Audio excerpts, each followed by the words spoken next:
Bueno, recuerden tener las cámaras prendidas la, y estar logueados con su nombre, así podemos ir haciendo algunas capturas de pantallas por el tema de la asistencia.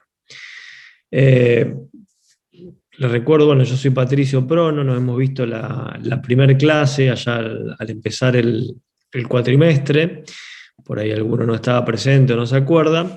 Ahora retomo por un par de clases que tengo asignado el tema de los contratos. Así que durante un par de clases yo voy a estar a cargo de la comisión.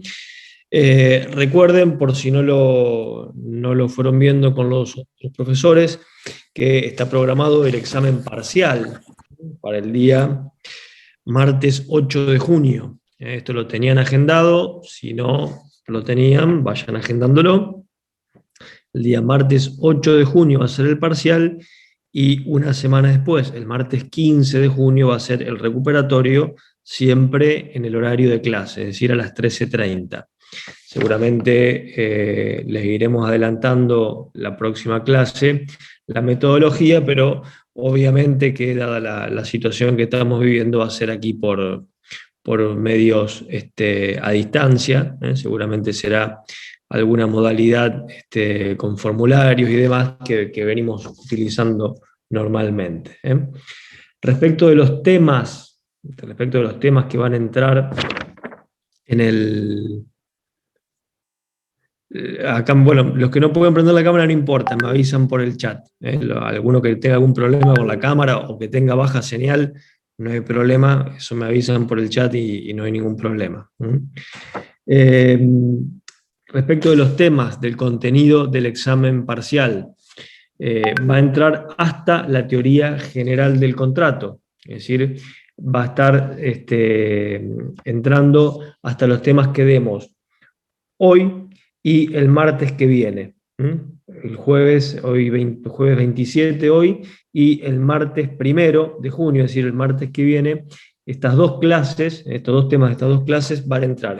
Y para que identifiquen esos temas en el programa, yo ahora les voy a decir exactamente hasta qué punto el programa estaría entrando en el examen parcial, es hasta el punto...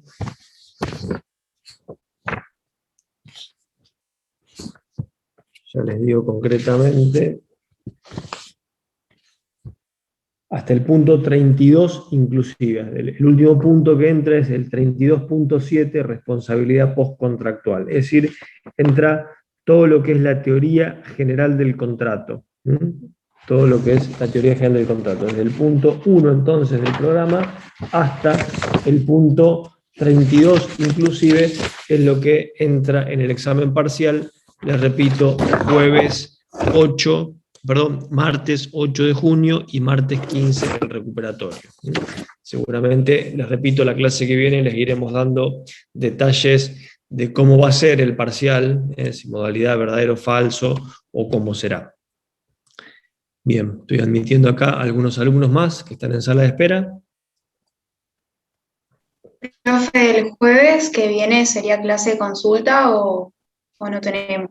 No, el jueves 3 de junio hay clases normal, pero esa clase que vamos a dar no entra en el examen. Ese tema que vamos a dar el jueves que viene no entra en el examen.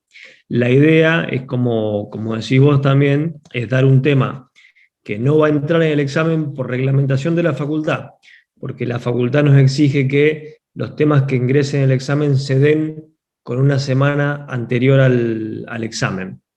Entonces, el jueves 3 de junio vamos a dar otro tema que no va a entrar en el examen, pero tengan en cuenta esto que decía la compañera, de que lo vamos a utilizar también como clase de consulta, es decir, para cualquier consulta que ustedes quieran hacer del parcial, obviamente lo pueden aprovechar ese jueves.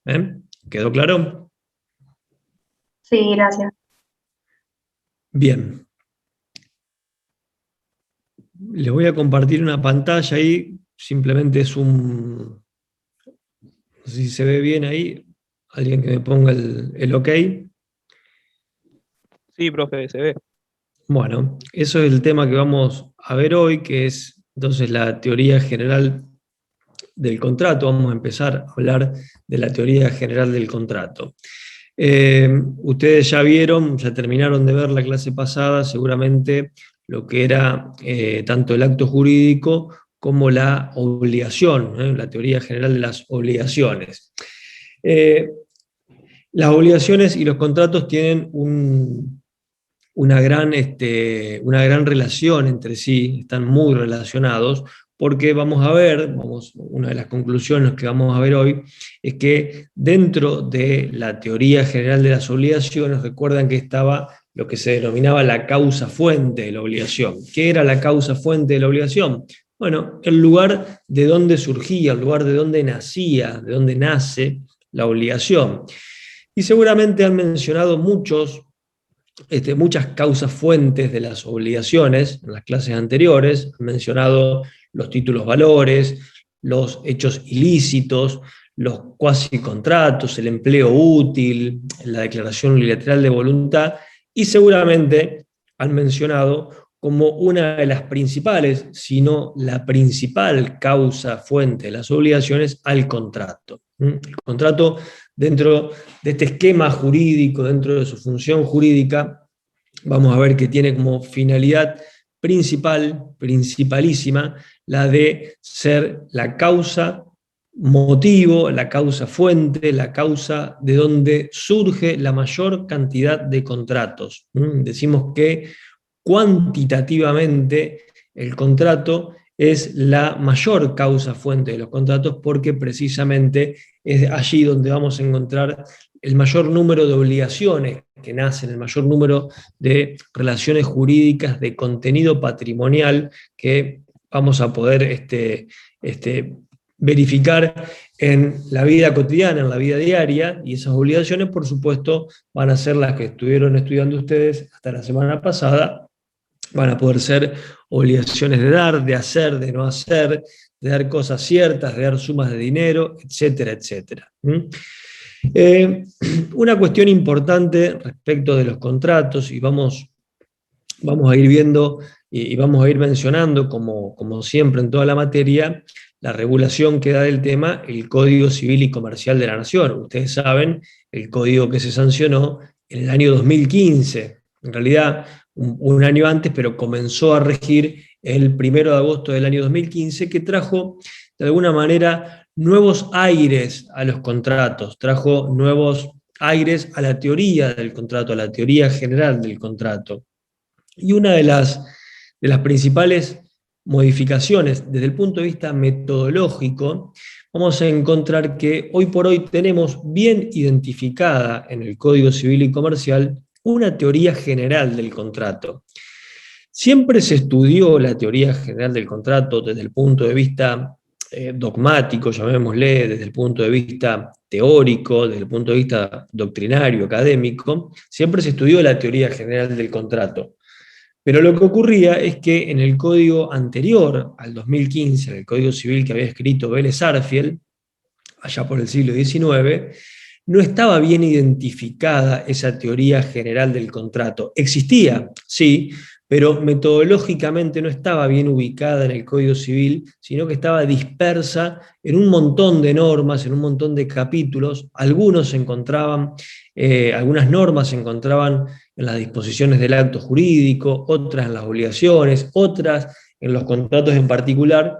Entonces, la doctrina, la academia tenía que construir esa teoría general del contrato. Lo que hace el Código Civil y Comercial actual, el que nos rige a partir del año 2015, de alguna manera es recoger todas estas doctrinas y recoger este bagaje, este camino que recorrió la doctrina y la jurisprudencia, a fin de sistematizar esta teoría general del contrato y la incorpora como tal. La teoría la incorpora dentro del Código Civil y Comercial como una teoría general del contrato. Entonces, si ustedes ven el Código Civil y Comercial, van a encontrar que primero trata precisamente de las disposiciones comunes o de las disposiciones generales aplicables a todos los contratos, sin importar qué contrato sea. Y Además, una vez que termina esa teoría general del contrato, comienza lo que se llaman los contratos en particular, que de alguna manera, si ustedes ven el programa de la materia, también existe este paralelismo, lo que yo le decía, desde el punto 26 hasta el punto 32 del programa es la teoría general del contrato. Y a partir del punto 33 comienzan los contratos en particular. ¿Qué son los contratos en particular? Son los tipos de contrato. El contrato de compraventa, el contrato de locación, el contrato de permuta, el contrato de franquicia, el contrato de consignación, y así una lista que podríamos decir interminable de contratos. Por supuesto, el Código Civil trata de un universo finito de contratos, por supuesto que trata 20, 25 contratos, el programa de la materia también, pero a poquito que vayamos desarrollando la clase de hoy, vamos a ver que existe un fenómeno en la teoría general del contrato que es la posibilidad de que las partes creen nuevos contratos, que las partes contratantes, las personas que van a celebrar un contrato, puedan crear, a través de la autonomía de la voluntad, un nuevo contrato no previsto en la ley. Una mezcla, por ejemplo, Profe, sí. disculpe que lo moleste, pero nosotros en el programa tenemos el punto 34 recién empieza contratos en particular, y antes hay otros temas en el punto 33 como señal o arras, resolución por incumplimiento, obligación de saneamiento. ¿Todos tienen ese programa? ¿A todos les coincide? Yo en el material todo eso de arra, señal y eso lo tengo junto con teoría general de contrato. Eso está en la teoría general del contrato. Yo lo tengo junto, sí. El primer tema, a ver, más allá de la puntuación de los números de los temas, para ser bien gráfico, el primer tema que no entra en el examen parcial es contrato de compraventa. A partir del contrato de compraventa no entra. Perfecto, gracias. Puede haber una diferencia porque hay un programa de 2015 y un programa de 2018. A lo mejor alguno de los dos, o vos o yo, nos estamos manejando con un programa distinto, pero lo importante es que entra toda la teoría general del contrato. A partir de compraventa no entra. Compraventa no entra. Todo lo que le siga compraventa no entra. ¿Está? Sí. Ahí estamos. Ahí están todos admitidos. Ahí está. Ahí entraron todos. Bueno, entonces les decía, esta teoría general del contrato hoy tiene una sistematización mucho más clara, mucho más evidente, y desde el punto de vista sistemático, desde el punto de vista metodológico, es mucho más maleable, mucho más fácil de estudiar y mucho más fácil de manejarse con esta teoría general bien identificada, bien separada de lo que es la regulación de los contratos en particular. Cuando estudiamos la teoría general del contrato, ahí un poquito vamos a desarrollar esta primera diapositiva que tenemos ahí. En la teoría general del contrato hay tres bases, tres fundamentos, tres pilares, como dice ahí, que siempre existieron en la teoría de los contratos. Y cuando digo siempre existieron, digo invariablemente en los derechos nacionales parecidos al nuestro. No estoy hablando solamente del derecho argentino, del derecho nacional, sino en general del derecho continental europeo de raíz latina, al cual se debe nuestro país. Esos tres pilares, pilares básicos del contrato son, por un lado, la autonomía de la voluntad, perdón, que se me...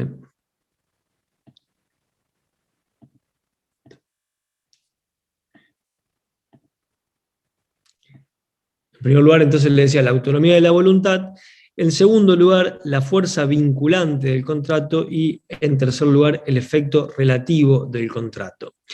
La autonomía de la voluntad la vamos a ver ahora, la vamos a empezar a desarrollar enseguida, pero es de alguna manera el fundamento último de la teoría general del contrato, de la fuerza obligatoria del contrato. ¿Por qué obliga el contrato? ¿A qué obliga el contrato? ¿Por qué nos podemos obligar, auto-obligar junto con otra persona? En esto consiste la autonomía de la voluntad, la posibilidad de autorregular determinados derechos y obligaciones, de autoimponernos normas, de autoimponernos leyes. Como decía el Código Civil anterior, el Código Civil derogado en el 2015, los contratos son para las partes como la ley misma, decía el Código Civil anterior. Una frase que el código actual no la repite, pero que es muy gráfica y que a mí siempre me gusta decirla precisamente por esto. Para los contratantes, el contrato es como una ley. Se tienen que atener a lo celebrado, a lo pactado, como si fuera una ley. El segundo pilar, ahora ya vamos a volver sobre la autonomía de la voluntad, el segundo pilar, el segundo fundamento de la teoría general del contrato es la fuerza vinculante. Aquello que pactan las partes, aquello que celebran las partes, es para las partes, es para los contratantes como la ley misma. Quiere decir que cuando uno celebra un contrato, no es que después lo va a cumplir o no lo va a cumplir de acuerdo a sus estados de ánimo, de acuerdo a sus necesidades, de acuerdo a cómo se siente ese día. No, realmente la ley en sentido amplio, la ley con mayúscula, la ley como sinónimo de derecho vigente, le delega a los particulares la posibilidad de autoobligarse, de manera que si las partes incumplen con lo pactado, incumplen con las cláusulas que desarrollaron en un contrato, la ley les da la posibilidad de ejecutar a la otra parte. ¿Cómo se ejecuta a la otra parte? Bueno, como ustedes estuvieron viendo en obligaciones, no se ejecuta a la persona de la otra, a la persona incumplidora, a la persona del deudor moroso, como se hacía antiguamente, sino que la ejecución recae sobre el patrimonio de la persona, por supuesto. Entonces, esa es la fuerza vinculante, la capacidad, la virtualidad de poder hacer cumplir aquello a lo cual nos obligamos, de poder hacer cumplir aquellas obligaciones autoasumidas por esta fuerza contractual. Y el tercer pilar, o el tercer fundamento de la contratación, es el efecto relativo. Esto del efecto relativo quiere decir que el contrato obliga precisamente a las partes, solamente a las partes. Relativo quiere decir, habla de una relatividad subjetiva. El contrato vale, es oponible, es exigible solamente entre aquellas partes que lo celebraron. Vamos a ver seguramente en la clase que viene que este efecto relativo, por ahí hay que explicarlo un poco más, hay que explicar algunas situaciones que se pueden dar en los contratos, como por ejemplo qué pasa con los sucesores, qué pasa con el mandante o el mandatario, qué pasa con determinados terceros que pueden verse afectados por la celebración de un contrato. Bueno, todas estas particularidades las vamos a desarrollar seguramente en la clase que viene y tienen que ver con este principio del efecto relativo de los contratos, aquello que significa entonces que el contrato solamente obliga a las partes contratantes, solamente obliga a aquellos que celebraron el contrato, que pactaron, que celebraron el pacto. Vamos a desarrollar un poquito esto de la autonomía de la voluntad. La autonomía de la voluntad es uno de los pilares clásicos del contrato, pero es tan importante la autonomía de la voluntad, es tan fuerte el principio de la autonomía de la voluntad, que si bien comenzó en los orígenes de la teoría del contrato, comenzó siendo siempre como un pilar propio del derecho de los contratos, pero tuvo una fuerza expansiva hacia otras ramas del derecho. No se quedó solamente con los contratos civiles, como clásicamente se los dividía, sino que se extendió, por supuesto, hacia los títulos valores. Ustedes vieron que los títulos valores son también una autoimposición de una obligación, en ese caso nacida en sentido unilateral. Pero ¿Cómo nace, digamos, esta autonomía de la voluntad? Bueno, una de las explicaciones que tenemos de la autonomía de la voluntad es su íntima relación con la propiedad privada, su íntima relación con la propiedad privada. ¿Y por qué decimos esto? Si nosotros vemos que la Constitución Nacional, por ejemplo, no consagra el principio de la autonomía de la voluntad, pero consagra el principio de la propiedad privada. Ahora bien, el principio de la propiedad privada, garantizar la propiedad del patrimonio de las personas, de alguna manera implica la autonomía de la voluntad. ¿Por qué? Porque si la Constitución Nacional me garantiza que yo puedo ser dueño de esta silla, si la Constitución Nacional me garantiza que yo puedo ser dueño de esta computadora o de esta lapicera, ser dueño, ser propietario, la garantía, el derecho a la propiedad privada, implica no solamente utilizar, no solamente usar y gozar de la cosa de la que soy dueño, sino también de disponer de esa cosa. ¿Y cómo se dispone de la cosa? ¿Cómo regalo yo la computadora, o cómo compro yo la computadora, o cómo compro la silla, o cómo vendo la silla, o cómo alquilo la silla? A través de la autonomía de la voluntad. Es decir, que la autonomía de la voluntad es de alguna manera un reflejo de la propiedad privada, es una consecuencia de la propiedad privada. Si a mí el derecho me reconoce la potestad de ser titular de un bien, de ser titular de una propiedad, me reconoce implícitamente la propiedad de enajenarla, de venderla, de prestarla, de alquilarla o de realizar cualquier acto jurídico que implique o que implique, que tenga como base, como sustento, esa propiedad. Y ese negocio jurídico, regalar, prestar, transmitir, alquilar, se realiza a través de la autonomía de la voluntad. Y por supuesto que al lado de la propiedad privada, también hay otros derechos constitucionales que sirven como fundamento de la autonomía de la voluntad. Derechos que sin la autonomía de la voluntad serían inviables.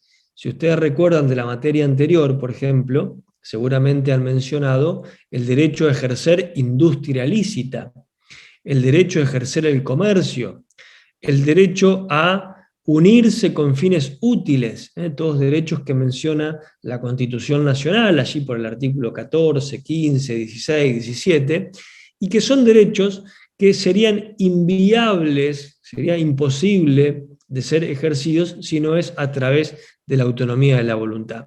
¿Cómo se ejerce industria lícita? ¿Cómo se emprende una empresa, un emprendimiento, contratando personal, comprando mercadería, comprando maquinarias? A través de los contratos. Los contratos son una herramienta que se derivan de la autonomía de la voluntad y que sirven entonces de fundamento para estos derechos. No solamente la propiedad privada, sino estos otros derechos consagrados en la Constitución Nacional que, repito, de alguna manera implican la presencia necesariamente de la autonomía de la voluntad. Pero ¿qué significa concretamente la autonomía de la voluntad? ¿Qué nociones, qué efectos implica, qué consecuencias trae aparejada la autonomía de la voluntad? Bueno, ahí en la filmina, en el slide, van a ver algunas de las consecuencias más obvias, más notorias de la autonomía de la voluntad. La primera de ellas es la de contratar o no contratar. Este es un principio esencial, básico, de todo el derecho privado. Ya no solamente podemos decir que es un principio del derecho de los contratos, sino que es un principio esencial, básico del derecho privado argentino. ¿Contratar o no contratar? Nadie está obligado a contratar. Nadie está obligado a contratar. Es decir, todos somos libres de decidir si contratamos o no. Todos somos libres de decidir si compramos o no compramos esta gaseosa, este vaso, esta mesa, esta silla, este auto, si cargamos o no cargamos nafta, si nos subimos o no nos subimos a un colectivo. Si ustedes piensan la cantidad de contratos que ustedes mismos celebraron hoy, quizá no tengan, no se lo imaginen, quizá no se lo imaginen, porque lo tenemos tan incorporado y a la vida cotidiana, a la vida normal, que muchas veces nosotros, cuando estudiamos la teoría general del contrato y los contratos, pensamos en que todos los contratos se formalizan por escritura pública, en una escribanía, con testigos, con firmas, con sellos.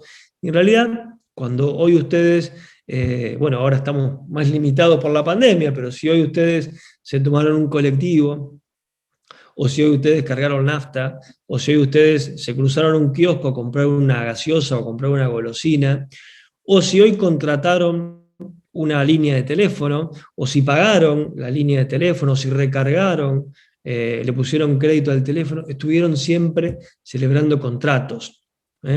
Y seguramente si usaron el teléfono celular o si prendieron la televisión y prendieron y cambiaron de canal, estaban también ejerciendo algunos derechos que le daban algún contrato que suscribieron en algún momento, que celebraron en algún momento. Pero un poco también se trata de eso, de descontracturar un poco la teoría general del contrato. No pensemos que todos los contratos son formales, que todos los contratos vamos a tener presencia de testigos, de escribanos, etcétera, etcétera. Ya vamos a ver cuáles son los que los requieren, pero como principio general no requerimos eso. Es más, vamos a ver que existe un principio que se llama el de libertad de formas, que me dice que yo puedo contratar de la forma que quiero, y por eso es perfectamente posible hoy por hoy, como ustedes ya seguramente lo conocían desde hace tiempo, pero que se acentuó con esto de la pandemia, la posibilidad de celebrar un contrato por teléfono, por correo electrónico, por una aplicación de celular, por Mercado Libre, por WhatsApp, celebrar, pedir un delivery de comida, algo que hasta hace 4 o 5 años a lo mejor no era tan estudiado, a lo mejor no era tan desarrollado, pero que hoy es totalmente usual, totalmente habitual y cada vez va a ser más todavía. Entonces, toda esta posibilidad que tenemos de contratar o no contratar es el primer aspecto, la primera implicancia de la autonomía de la voluntad. Segundo aspecto, segunda consecuencia, ¿con quién contratar? Yo elijo con quién contratar o quién no contratar. Yo quiero comprarme un celular, yo elijo contratar con Claro, con Personal o con Fivertel. Yo quiero comprarme una computadora, bueno, elijo entrar a este local, a este otro local o a este otro local. Quiero comprarme una remera, puedo entrar a un local, a otro local, y yo elijo con quién contratar. No estoy obligado a contratar con alguien en particular. Esto, por supuesto, en una economía de mercado, en una economía donde existe libertad de competencia, este aspecto de con quién contratar o con quién no contratar puede verse limitado muchas veces por la presencia de monopolios. Por la presencia de monopolios, ustedes saben que, por ejemplo, lo que mencionábamos recién, los teléfonos celulares, yo tengo 3 o 4 opciones, y en algunas ciudades o en algunos lugares del país a lo mejor tenga menos opciones todavía. Lo mismo ocurre con la televisión por cable. Muchas veces las empresas mismas se dividen, bueno, tal sector de la ciudad lo ocupa una empresa, tal otro sector de la ciudad lo ocupa otra empresa, y yo no soy libre, de acuerdo a dónde vivo, de contratar con una o con otra. Entonces, por eso, en estos casos excepcionales, en estos casos particulares, es cuando el Estado se mete, entre comillas, el Estado se inmiscuye en estas cuestiones y regula los monopolios y regula estas posibilidades. Los monopolios no son ilícitos, ni ilegales de por sí. Lo que es ilegal es el abuso de la posición dominante, el abuso de la posición monopólica, como lo dice el artículo 11 del Código Civil y Comercial. Tercer aspecto, tercera implicancia de la autonomía de la voluntad, darle contenido al contrato. Yo soy libre de contratar o no contratar, soy libre de elegir con quién contrato y soy libre de darle contenido al contrato. Los contratos originalmente se celebraban como decimos, tête a tête, cara a cara, face to face, es decir, las partes se sentaban y negociaban cada una de las cláusulas, acordaban cada una de las cláusulas, discutían cada una de las cláusulas. Pero vamos a ver que un fenómeno actual, un fenómeno muy propio de la era que comenzó después, sobre todo de la Segunda Guerra Mundial, de la segunda ola industrial, se llama, que es la contratación en masa, impuso la presencia de los denominados contratos celebrados por adhesión. Claro, cuando yo les digo a ustedes que los contratos se celebraban cara a cara, que se negociaba cada cláusula, ustedes podrán pensar, pucha, pero cuando yo fui a comprar la línea de celular, me dijeron, bueno, vos tenés plan A, plan B o plan C, elegí cuál, pero adentro de ese plan le podés modificar y no podemos sentarnos a discutir la tarifa ni las opciones. A lo sumo, a veces dentro de cada plan hay una subopción, un submenú A, B o C, pero esos menúes o esas opciones son inmodificables. Y lo mismo si me subo a un colectivo, no le puedo discutir al dueño de la empresa o al chofer que yo tengo que pagar menos porque voy más cerca o porque no voy a ocupar un asiento, voy a ir parado. O al gerente del banco no le voy a discutir los términos de la apertura de la cuenta corriente, o al estacionero de la estación de servicio no le voy a discutir el precio de la nafta. Ya sabemos que un litro vale tanto y no puedo discutir cara a cara con el dueño de la estación de servicio si me va a cobrar más, si me va a cobrar menos. Bueno, estos son los llamados contratos celebrados por adhesión, que vamos a hacer alguna mención, la clase próxima seguramente, pero que son perfectamente válidos siempre y cuando no se abuse de esa posición o esa perspectiva de quien redacta el contrato. En los contratos celebrados por adhesión hay una parte que es la que va a redactar, que es la que va a proponer los términos, y la otra parte se va a limitar a ese primer aspecto de la autonomía de la voluntad, de contratar o no contratar. Si no me gusta, no contrato y me voy a la empresa de enfrente, me voy al negocio de enfrente, y si me gusta y quiero, contrato, pero no puedo discutir las cláusulas. ¿Eso es lícito? Sí, es lícito y se denomina contratos celebrados por adhesión. La autonomía de la voluntad permite adherirme a lo que otra parte propone, a lo que otra parte predispone en ese contrato, y el cual yo no discuto el contenido, sino que me limito, como dice la palabra, a adherir, a aceptar o no lo que ya otro predispuso. Derogar las normas supletorias, esto es muy importante, esta es otra implicancia de la autonomía de la voluntad. Seguramente lo han mencionado con algún otro profesor en alguna otra clase anterior, la diferencia que existe entre las normas imperativas y las normas supletorias. Las normas imperativas, eso incluso lo vamos a, está en una filmina que sigue, ahí en la filmina siguiente está también como un subtema el tema de las normas imperativas y de las normas supletorias. ¿Qué quiere decir esto? En el derecho privado, vamos a encontrar distintas clases de normas. No todas las leyes, no todos los artículos del Código Civil y Comercial tienen la misma imperatividad o el mismo nivel de imperatividad. Una norma imperativa significa que esa norma es absolutamente inmodificable por la voluntad de las partes. La norma que dice, por ejemplo, que la mayoría de edad se adquiere a los 18 años es inmodificable, es una norma imperativa. Yo no puedo decir, pero fíjense este chico que tiene 15 años, que es más maduro, a lo mejor puede ser considerado una persona capaz. No, la mayoría de edad se adquiere a los 18 años. La norma que prohíbe contratar a los cónyuges que tienen que han optado por el régimen de ganancialidad o el régimen de comunidad de bienes, es una norma imperativa, no se puede modificar. La norma que impone, por ejemplo, que los hijos menores no pueden contratar con sus progenitores, es una norma imperativa, no se puede derogar, y así sucesivamente. Pero a la par de las normas imperativas, también vamos a encontrar normas que son supletorias. ¿Qué quiere decir supletorias? Supletorias viene de suplente. Supletoria quiere decir que esas normas son suplentes. ¿Son suplentes de qué? Son suplentes de la autonomía de la voluntad. Esas normas van a entrar al contrato, van a ser válidas y van a ser efectivas dentro del contrato siempre y cuando las partes no hayan pactado algo en contra.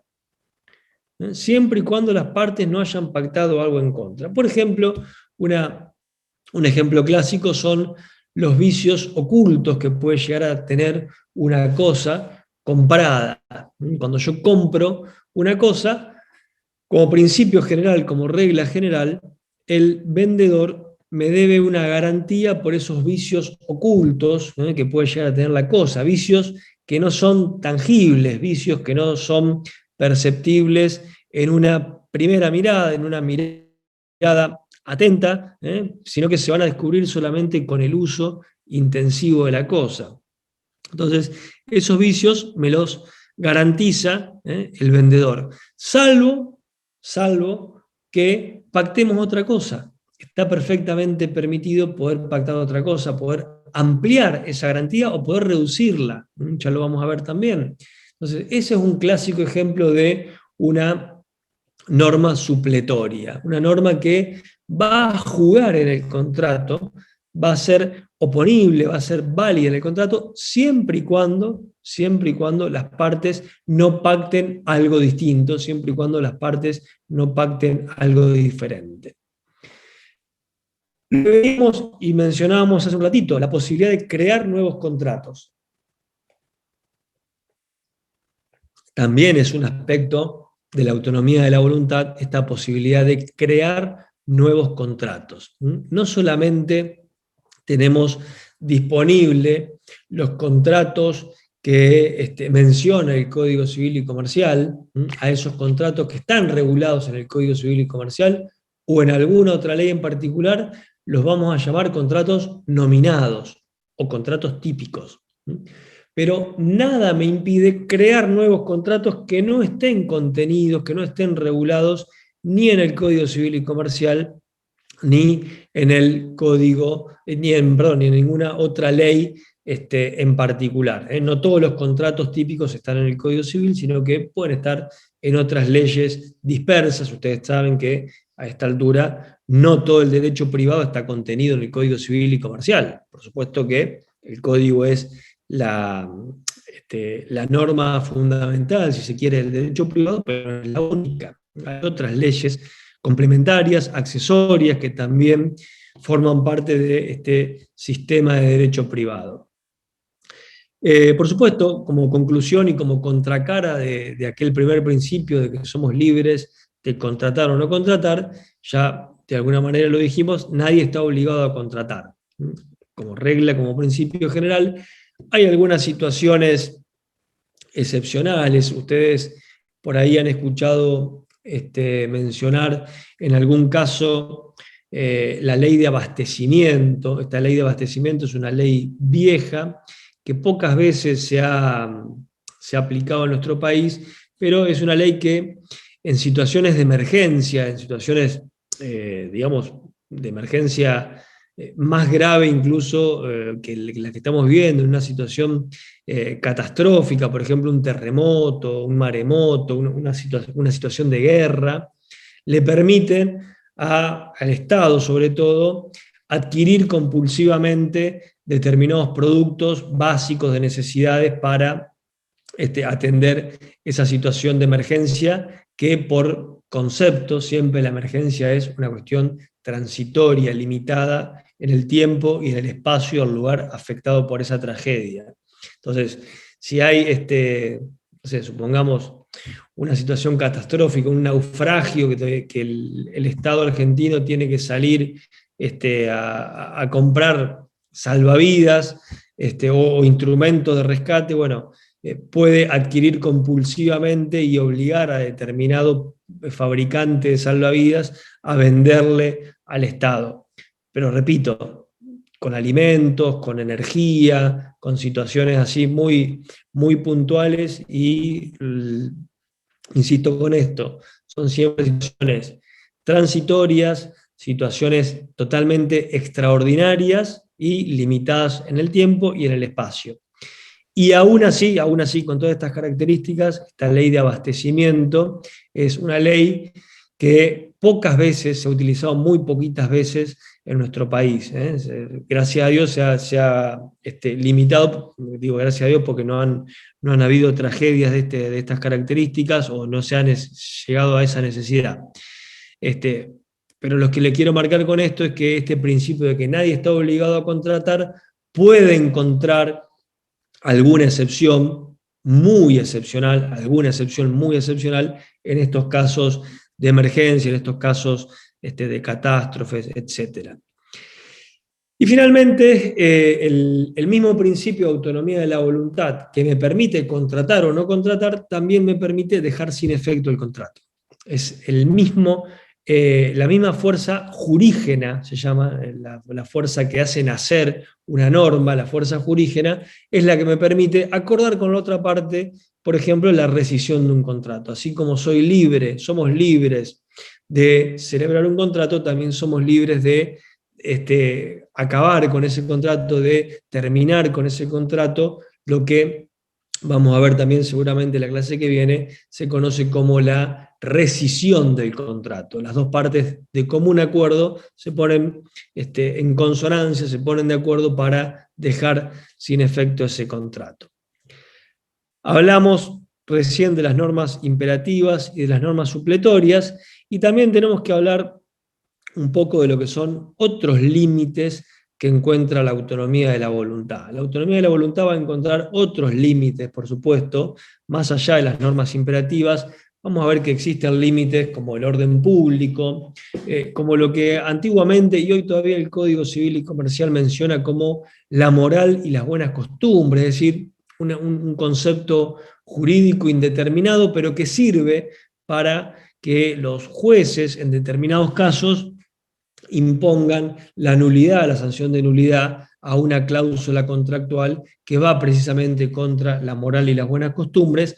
Y como les digo, estos términos jurídicos imprecisos o indeterminados, mejor dicho, sirven para que en una época y en un lugar determinado el juez lo determine a ese concepto jurídico indeterminado. No es que quedan abiertos indefinidamente, sino que cumplen esta función de que en un caso concreto, en un caso particular, el juez, quien deba decir en definitiva si tal norma, si tal artículo, si tal cláusula de un contrato viola o no la moral y las buenas costumbres, lo determine y lo concretice en un caso determinado.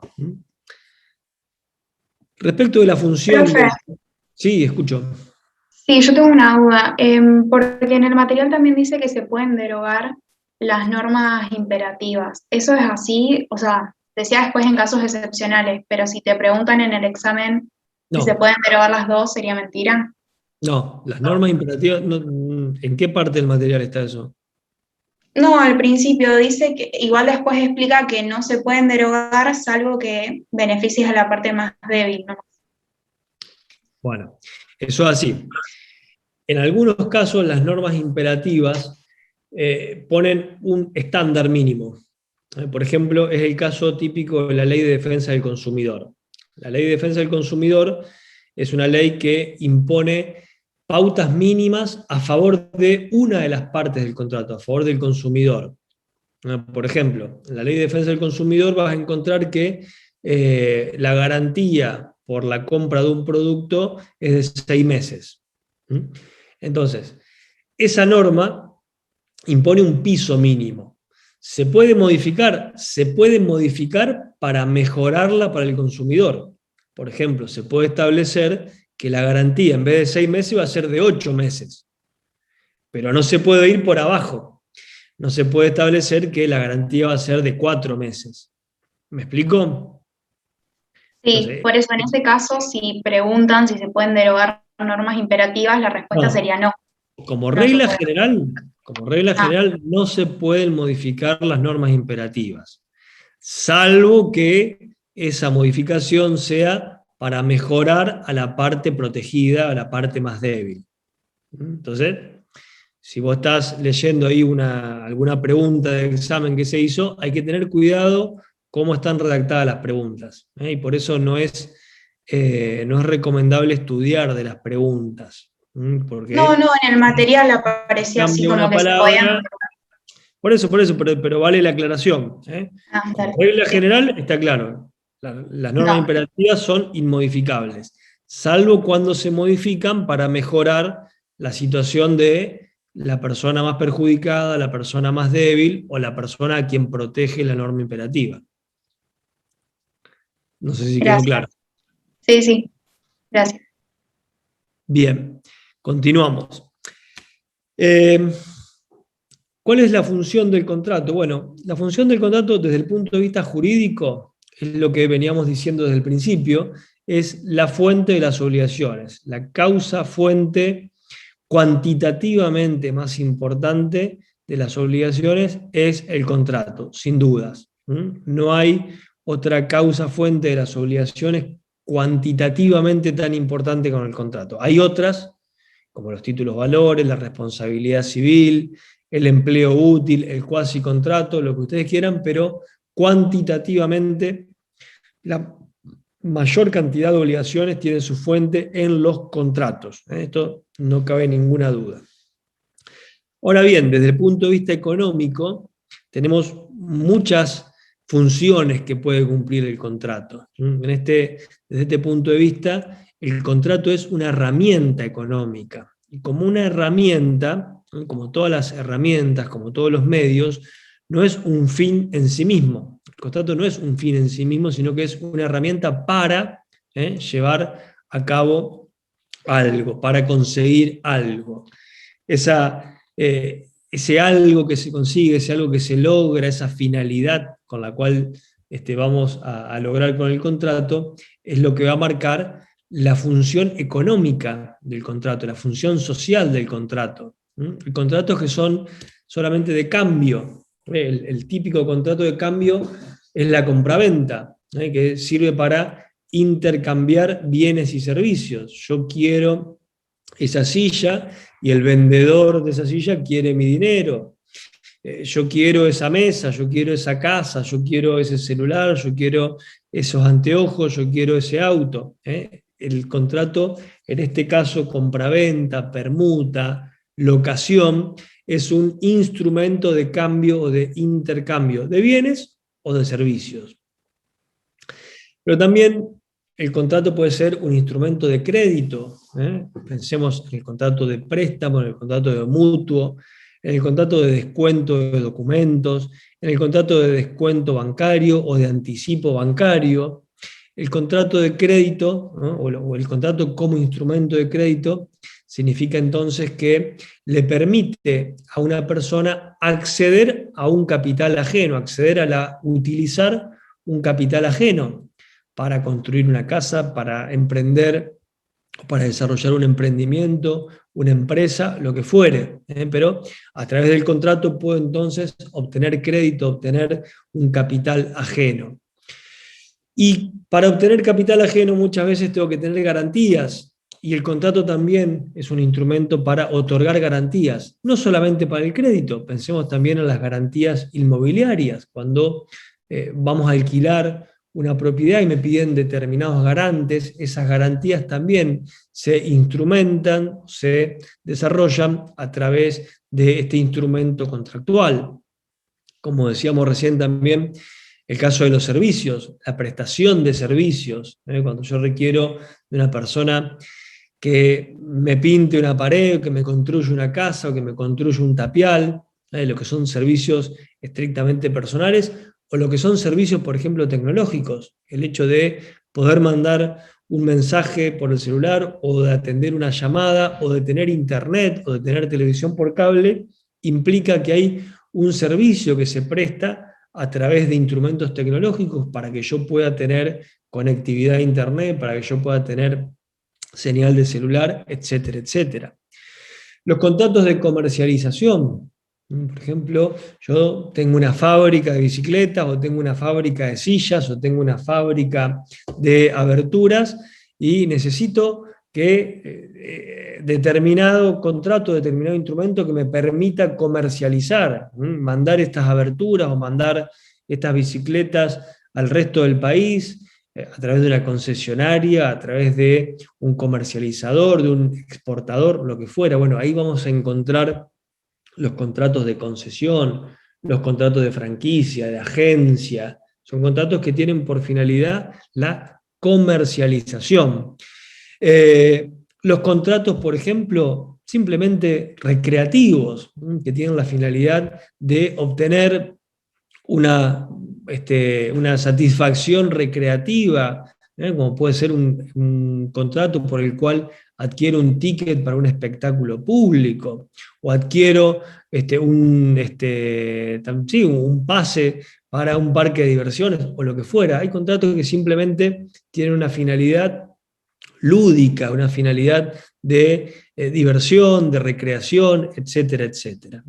Es decir, que donde existe una necesidad humana, lucrativa, no lucrativa, cultural, recreativa, vamos a poder encontrar un contrato que sea un instrumento para satisfacer esa necesidad.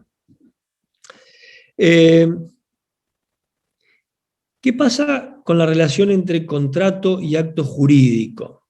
¿Qué pasa con la relación entre contrato y acto jurídico? Son conceptos que tienen un parentesco, por supuesto, que tienen cosas en común, pero que tienen algunas diferencias, o por lo menos hay que hacer algunas aclaraciones. Lo primero que tenemos que decir es que el contrato es un acto jurídico.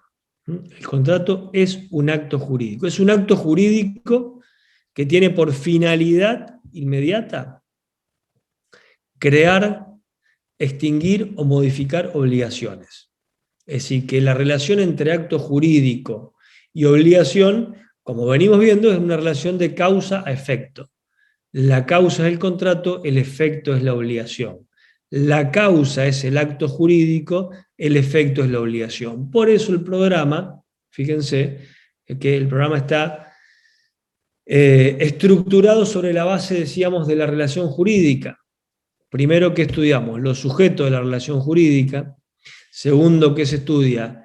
La causa, fuente de la relación jurídica, los hechos y actos jurídicos, y después se estudian los efectos del acto jurídico, que son las obligaciones, y los actos jurídicos en particular, que son los contratos. Entonces, el contrato siempre es un acto jurídico.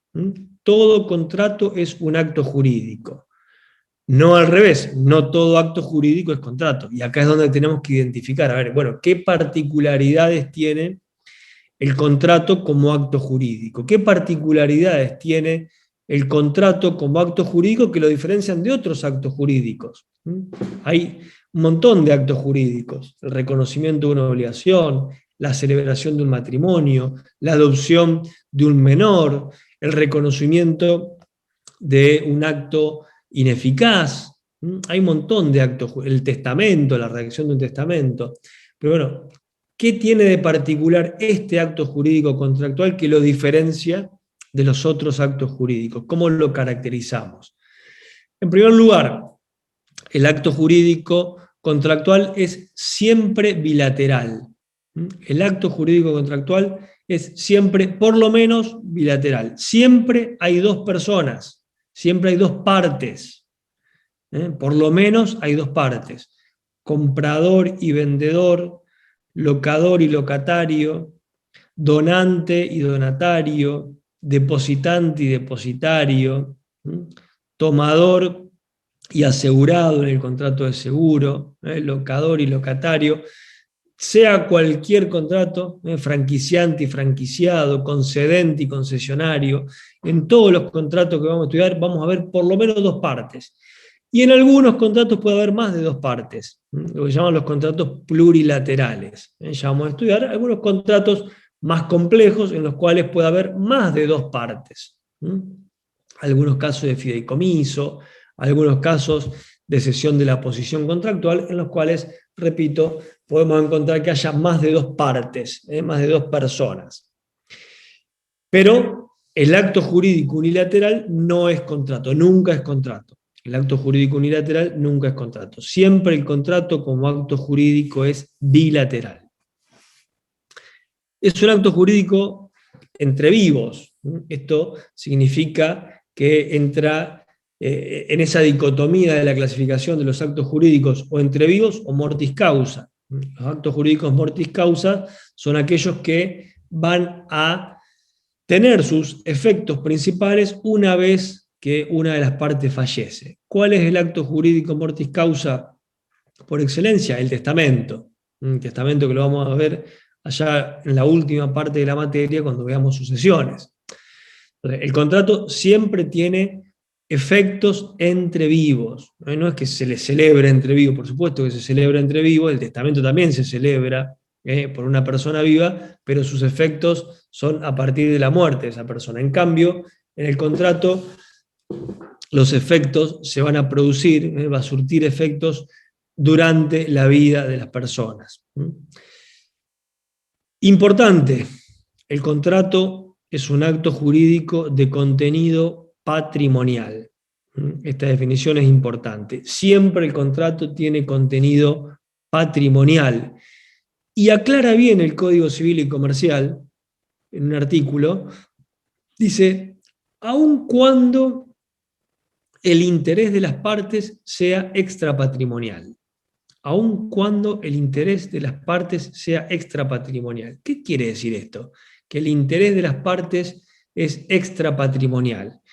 Por ejemplo, si yo compro un cuadro porque me gusta el cuadro, porque quiero adornar mi casa con ese cuadro, o porque se lo quiero regalar a un íntimo amigo que sé que le gusta ese cuadro, o compro un libro y se lo quiero regalar a un amigo o a mi padre, porque sé que ese autor de ese libro le encanta, o por gusto personal, yo no tengo un interés patrimonial.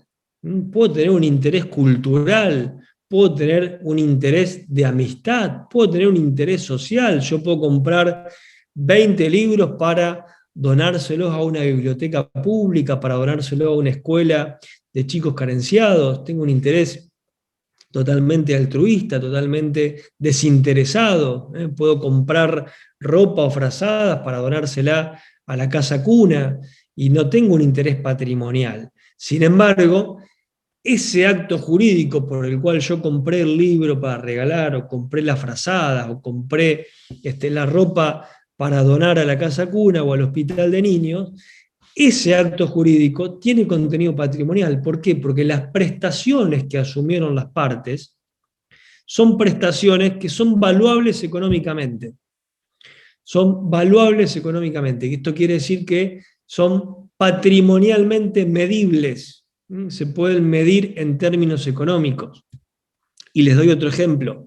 Si yo, en una práctica que hoy está permitida, que es la de prestar el cuerpo, por ejemplo, para una investigación científica, para una investigación médica, yo me someto a una operación. O distinto, algo mucho más frecuente. Supónganse que acá en este momento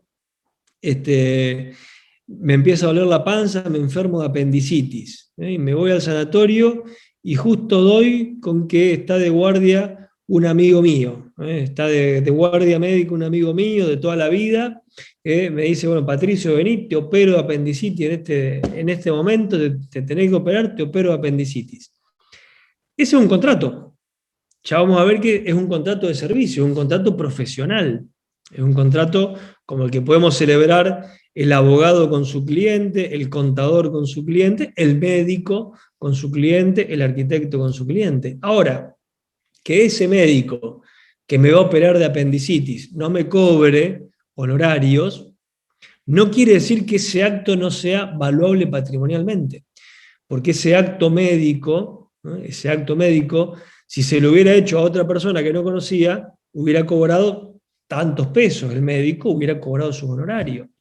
Si el contador, alguno de ustedes cuando se recibe de contador, le hace un favor a un amigo, a una amiga, a un pariente, le lleva los libros, le liquida los impuestos y no le cobra, está perfecto, es perfectamente posible, válido. No quiere decir que no sea un acto jurídico patrimonial. ¿Por qué? Porque las horas de trabajo, las horas profesionales, la prestación del servicio profesional es valuable económicamente, es valuable patrimonialmente, por más que, como dice el Código Civil y Comercial, el interés de las partes sea extrapatrimonial.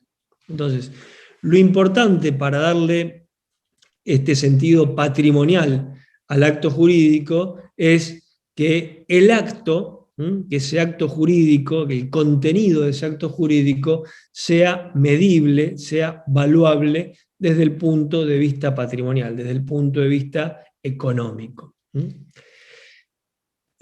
Otra característica que tiene el contrato como acto jurídico es que es un acto jurídico no formal.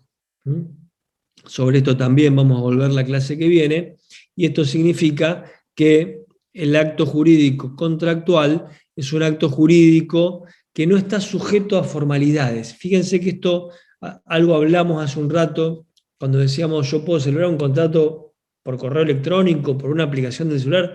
¿Puedo celebrar un contrato verbalmente? Sí, puedo celebrar un contrato verbalmente. Puedo comprar una lapicera verbalmente, puedo comprar una bicicleta verbalmente, sí, lo puedo hacer. Después tendré el problema de la prueba, tendré el problema de cómo demostrar que surgieron esas obligaciones, es otro problema, pero la validez del contrato es perfecta, ¿no? Es perfectamente válido, y el principio general es que los contratos no están sujetos a formalidades, salvo cuando la ley lo impone, por supuesto. Salvo cuando la ley dice, bueno, este contrato sí, tiene que ser por escritura pública. Cuando compro un inmueble, cuando dono un inmueble, tiene que ser por escritura pública. Cuando el bien es registrable, si compro un auto, si vendo un auto, lo tengo que hacer a través de un formulario 08 que se inscribe en el Registro Nacional de la Propiedad Automotor. ¿Por qué? Porque el bien que estoy comprando es un bien registrable. Y el contrato, el acto jurídico contractual, actúa, decimos, siempre en el campo obligacional. Siempre actúa en el campo obligacional, y esto quiere decir, esto tiene que ver con esto que hablamos al principio, de que es la fuente principal de las obligaciones, pero no se agota allí la idea. Esto de que actúa en el campo obligacional quiere decir que por el solo hecho de celebrar un contrato no me constituyo en titular de un derecho real. Para adquirir el derecho real tiene que ocurrir, además del contrato, el modo, título y modo, para que se perfeccione el derecho real. ¿Qué quiere decir esto? Si yo celebro un contrato con alguno de ustedes que está acá presente, le vendo estos anteojos, le vendo en este acto, le vendo acá a Juan Cruz de Renuevo, que es el primero que veo acá en el Zoom, le vendo mis anteojos y él se obliga a pagarme 1.000 pesos a cambio de estos anteojos. El contrato actúa en el campo obligacional. ¿Qué quiere decir esto? Juan Cruz Berrio Nuevo no es dueño de estos anteojos, sino que Juan Cruz Berrio Nuevo tiene un derecho creditorio a que yo le entregue estos anteojos. Es acreedor de una obligación de hacer. Yo soy el deudor, perdón, de una obligación de dar. Yo soy el deudor de esta obligación de dar cosa cierta, entregar los anteojos. Y él es deudor de una obligación de dar suma de dinero, porque fue un contrato de compraventa. Cuando se perfeccionan las obligaciones, cuando yo cumplo la obligación, se cumple con la tradición, es decir, con la entrega de la cosa. Se extingue el derecho creditorio, yo ya no debo más los anteojos, y nace en cabeza de él, en cabeza del comprador, nace el derecho real de dominio sobre los anteojos. Por eso, esa última frase, que el contrato actúa pura y exclusivamente dentro del campo obligacional. ¿Alguna clasificación? Sí, escucho. Una pregunta, relacionado al anterior de que no es formal, entonces sería falso, digamos, decir que ningún contrato tiene formalidad, O sea, porque hay contratos que sí tienen. Yo les repito, no nos limitemos a repetir las preguntas de los exámenes, chicos, porque están fuera de contexto. El principio general es que los contratos no son formales. Eso quiere decir que las partes son libres de celebrarlo en escritura pública o en instrumento privado con la formalidad que quieran. Salvo, excepcionalmente, siempre que decimos salvo es porque hay una excepción, salvo cuando la ley impone determinada formalidad. Por ejemplo, en la compraventa de inmuebles impone la formalidad de la escritura pública. En la compraventa, en la donación de inmuebles impone la escritura pública. Salvo esos supuestos puntuales, existe el principio de libertad de formas. Eso quiere decir que los contratos son no formales. ¿Está? Profe, ¿y en los contratos formales la firma es obligatoria? Depende qué formalidad. Ahora vamos a ver acá los contratos formales y no formales y vamos a desagregar un poquito más la clasificación. Depende de qué formalidad. No en todos. Por ejemplo, en la compraventa de cosas muebles, la forma exigida es la factura, y en la factura no necesariamente se exige la firma. Bien, los contratos pueden ser unilaterales o bilaterales. Ustedes dirán, hace 5 minutos dijimos que todos los contratos son bilaterales. Sí, es cierto, son bilaterales como acto jurídico. Pero como contratos pueden ser unilaterales o bilaterales de acuerdo a la cantidad de personas obligadas. Esto quiere decir que, repito, siempre los contratos como actos jurídicos son bilaterales, significa que hay 2 personas. Ahora, no siempre esas 2 personas están obligadas. No siempre esas 2 personas asumen obligaciones. Por ejemplo, en el contrato de compra-venta, ambas personas asumen obligaciones, el comprador y el vendedor. El comprador tiene la obligación de entregar una suma de dinero, el vendedor tiene obligación de entregar una cosa. Es un contrato bilateral. En el contrato de locación, los 2 asumen obligaciones, tanto el locador como el locatario. Pero en el contrato de donación, o en el contrato de comodato, solamente uno de los contratantes asume obligaciones. Y esos contratos los vamos a llamar unilaterales. Esos contratos en los cuales solamente una parte asume obligaciones los vamos a llamar contratos unilaterales. No vamos a entrar en esta segunda clasificación que está allí mencionada de onerosos o gratuitos. Generalmente los contratos unilaterales son gratuitos y los bilaterales son onerosos. No siempre es así, pero bueno, no nos vamos a detener en ello para no confundirnos. Sí vamos a avanzar un poquito más en las formas, que es un tema importante. Los contratos, dijimos, son, como regla general, no formales. Esto quiere decir que la ley, el Código Civil y Comercial o cualquier ley no exigen, como regla general, una forma para el contrato, pero excepcionalmente la pueden exigir. Esas formas pueden ser formales absolutos o formales relativos. Los formales absolutos son aquellos para los cuales la forma es exigida para la validez del contrato. ¿Qué quiere decir esto? Que si la forma falta, si se incumple con esa formalidad, el contrato no es válido. En cambio, en los formales relativos, la formalidad no se exige para la validez del contrato, sino que el incumplimiento de la formalidad se le otorga algún otro efecto. Como por ejemplo, en el contrato de compraventa inmobiliaria se le asigna el efecto de cumplir con la formalidad. Es decir, si yo celebro una compraventa inmobiliaria no por escritura pública, estoy incumpliendo con la formalidad, pero el contrato no es inválido, sino que el efecto es que las partes se tienen que obligar a cumplir con esa formalidad. Esto, vamos a volver sobre esto cuando veamos la formalidad del contrato de compraventa. No siempre, como preguntaba el compañero, no siempre la exigencia de una formalidad implica la firma. Hay algunas formalidades como la factura o la carta de porte en el contrato de transporte que esa formalidad es exigida para la prueba del contrato, es decir, para beneficiar a las partes, para ponerlas en mejor posición de poder probar la existencia y los alcances del contrato, no para la validez. Es decir, que cuando la ley exige la forma para la prueba, para la probanza del contrato, tampoco está en juego la validez del contrato, sino simplemente la posibilidad de facilitar o no la prueba de ese contrato.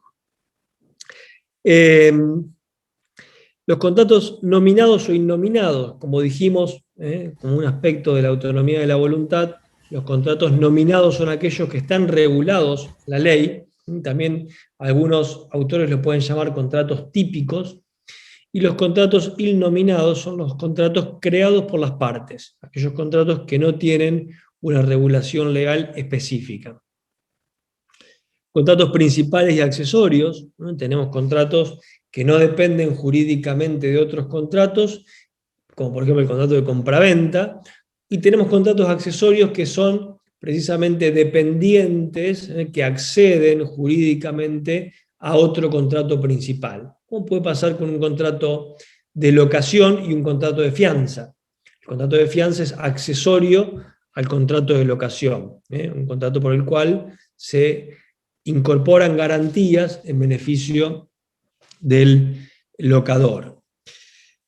Contratos de administración y disposición, también es una clasificación importante esta por la capacidad y por las facultades que pueden llegar a tener algunas personas para celebrar este tipo de contratos.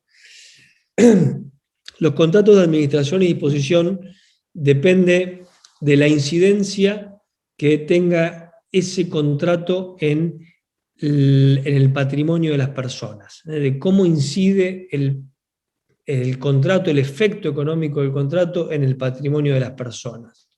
Es un contrato de administración cuando el contrato no modifica sustancialmente el patrimonio de la persona. En cambio, es un contrato de disposición cuando el contrato modifica, sí, sustancialmente el patrimonio de la persona. Esto va a depender, es muy subjetivo, esto va a depender siempre de qué persona y de cómo está compuesto el patrimonio y de qué actividad desarrolla esa persona. Yo les digo, la compraventa de un automóvil es un contrato de administración o de disposición, depende de quién lo ejerza. Si lo hago yo, es un contrato de disposición, porque tengo un solo auto y porque cambiar el auto es una modificación importante en mi patrimonio. Ahora, si la persona de quien estamos hablando es el dueño de una concesionaria de autos, comprar y vender autos es algo que hace normalmente todos los días. Por lo tanto, es un acto de administración para quien es dueño de una concesionaria de autos. Entonces, por eso les digo que depende de la composición de cada patrimonio y depende también de la actividad que realice cada persona. Y finalmente tenemos los contratos que son de ejecución inmediata, diferida o continua. Esta clasificación tiene que ver con los efectos del contrato en relación al tiempo en cual se ejecuta la obligación. Los contratos de ejecución inmediata son aquellos en los cuales la celebración y la ejecución del contrato coinciden prácticamente en el mismo momento. El contrato, por ejemplo, de compraventa al contado. Yo voy, compro lo que fuera, un par de zapatillas, las pago en ese momento y en ese mismo acto de celebración las partes cumplen con sus prestaciones. Me entregan la zapatilla, entrego el dinero y en ese mismo acto se celebró y se cumplió el contrato. Punto. Ejecución inmediata. Celebración y ejecución coinciden en un mismo momento. Ejecución diferida, cuando alguna de las prestaciones se prolonga o se extiende o se difiere en el tiempo. Ese mismo contrato de compraventa de zapatillas, pero yo me obligo a pagar la zapatilla en 3 cuotas, o en 6 cuotas o en 12 cuotas.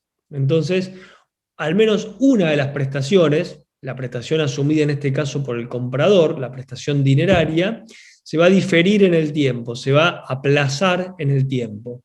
en 3 meses, en 6 meses, entonces se difiere, como dice la nominación de la clasificación, diferimos alguna prestación en el tiempo, estamos en presencia de un contrato de ejecución diferida.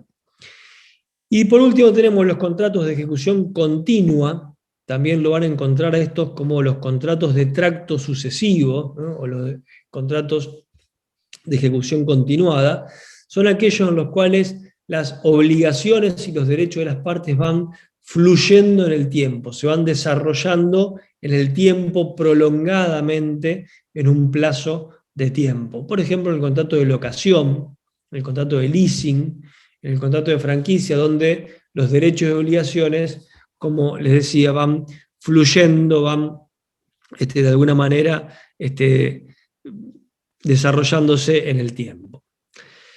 Quiero marcarles para ir terminando, y antes de presentar el tema con el que vamos a arrancar la clase que viene, que son los elementos del contrato, antes de eso quisiera apuntarles algunos fenómenos que son de alguna manera la tendencia, de alguna manera lo que se está estudiando actualmente en materia de contratos, en materia de regulación de los contratos, en materia de regulación positiva de los contratos. Tenemos que marcar como tendencias en este punto, más allá incluso de lo que es el derecho nacional, el derecho argentino, sino que son tendencias que se pueden verificar a nivel mundial. Por ejemplo, en cuanto a la ampliación del objeto del contrato. Por ejemplo, hoy son muy comunes los contratos sobre lo que llamamos los activos intangibles. Los activos intangibles, como la palabra lo dice, son activos no físicos, sino que son activos que no se pueden palpar, que no se pueden tocar, que originalmente eran las marcas y las patentes, pero que hoy se desarrollan a otro nivel, como por ejemplo los conocimientos. Estamos en la época y en la etapa económica de la economía del conocimiento.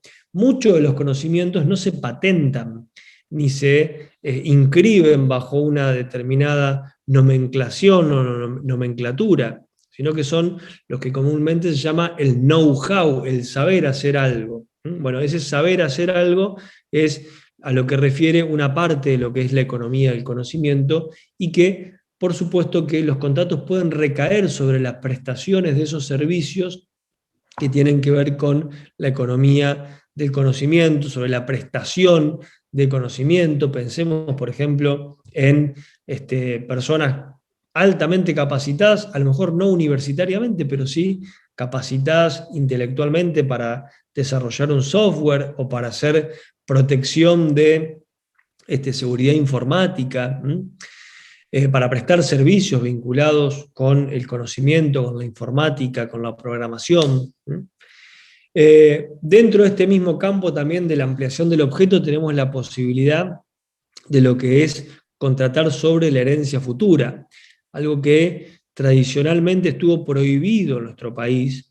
Hasta el año 2015 existía una regla de oro casi que estudiábamos nosotros en nuestra época de estudiantes, que era que la herencia futura no podía ser nunca objeto de un contrato. Hoy, si bien esa prohibición sigue vigente, como regla general, la herencia futura no puede ser objeto de los contratos, existen excepciones.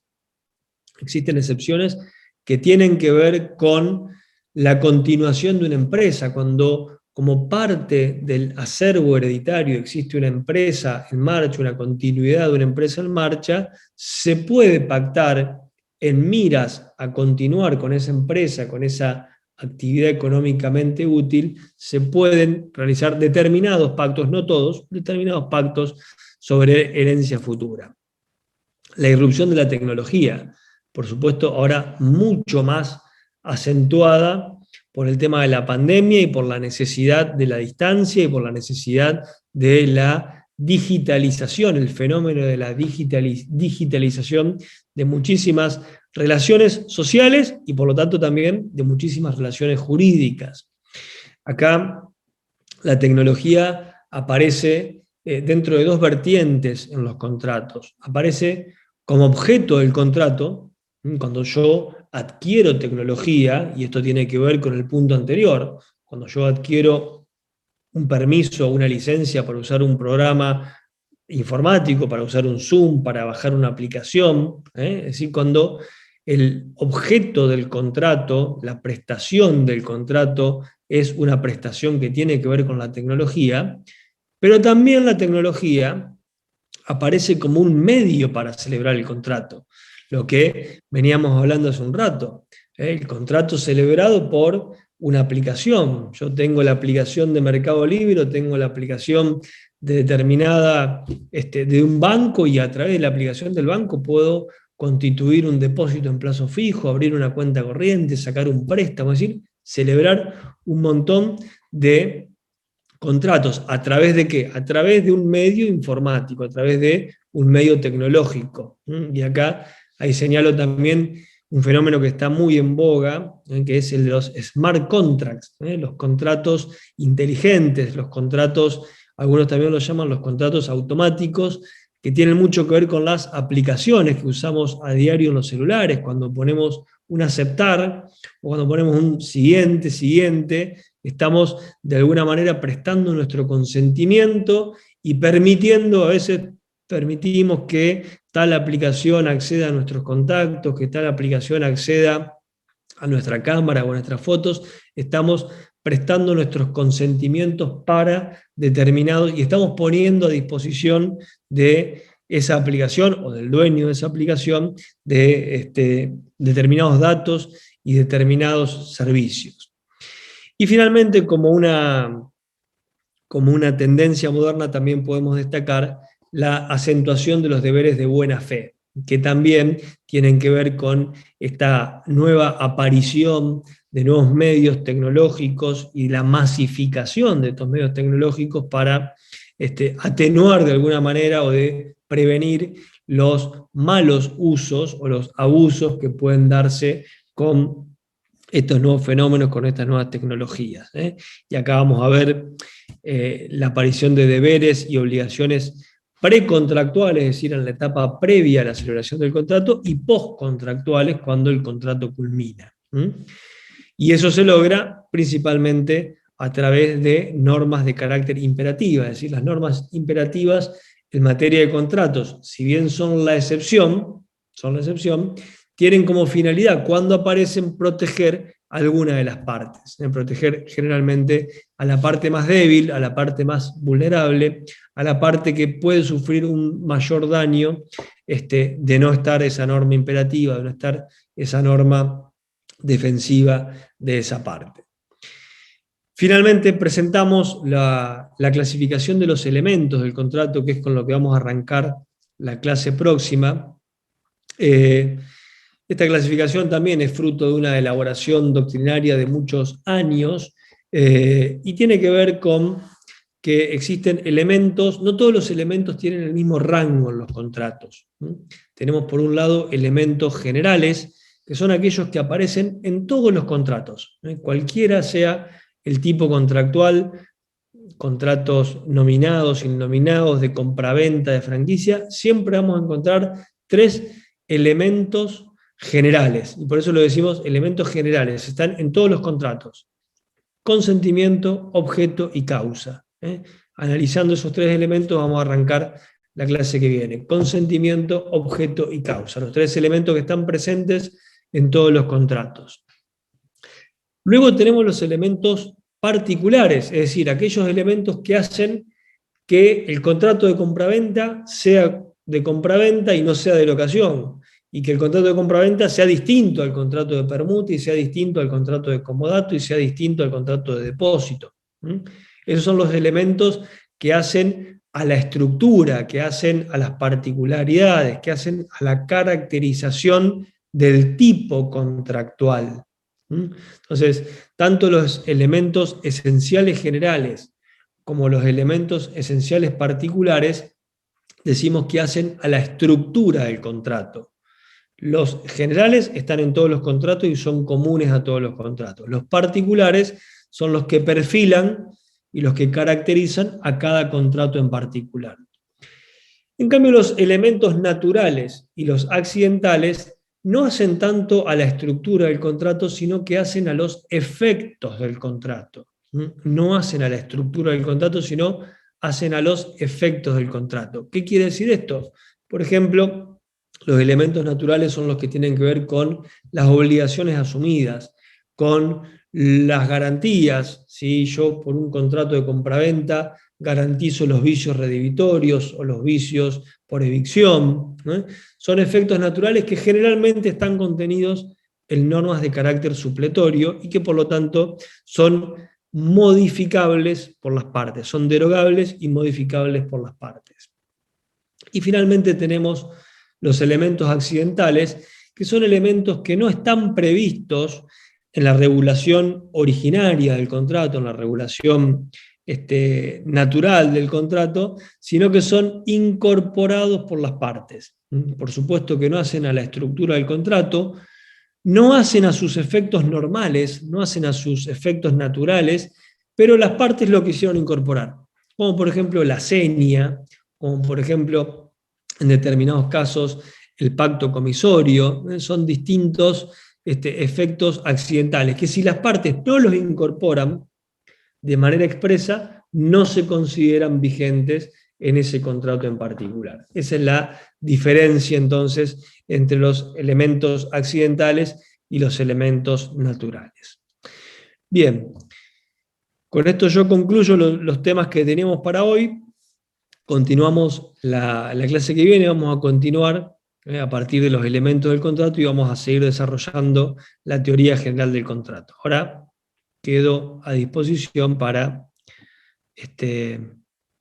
preguntas, consultas, comentarios.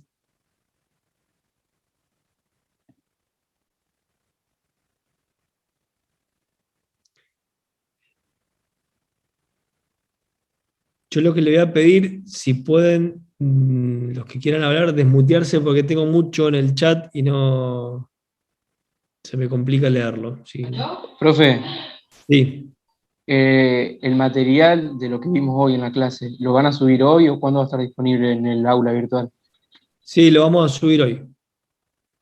A más tardar mañana durante la mañana, pero entre la tarde de hoy y mañana a la mañana lo está subiendo. Ok, gracias.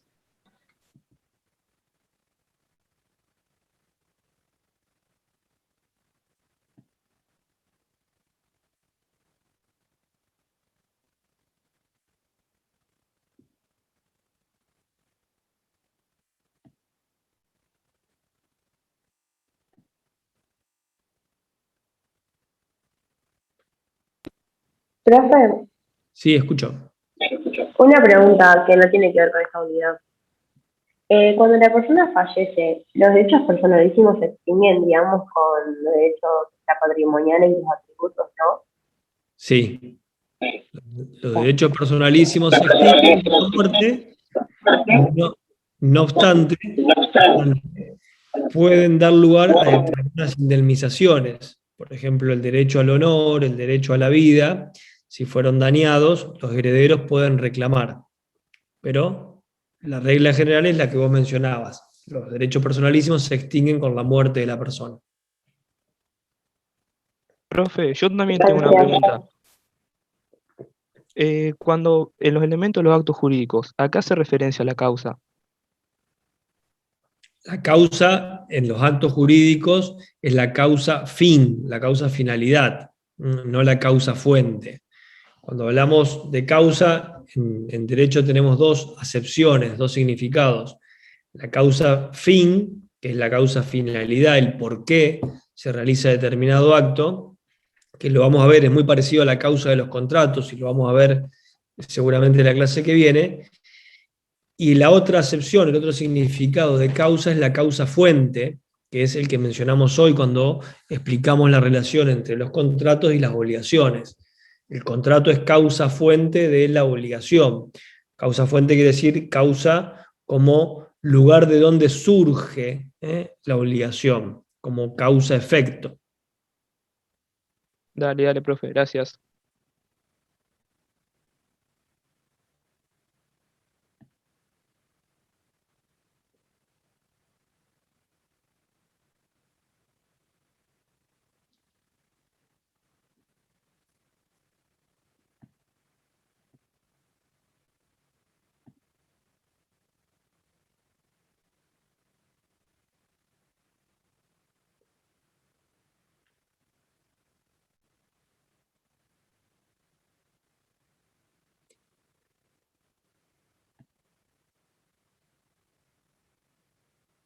Bueno, si no hay más consultas,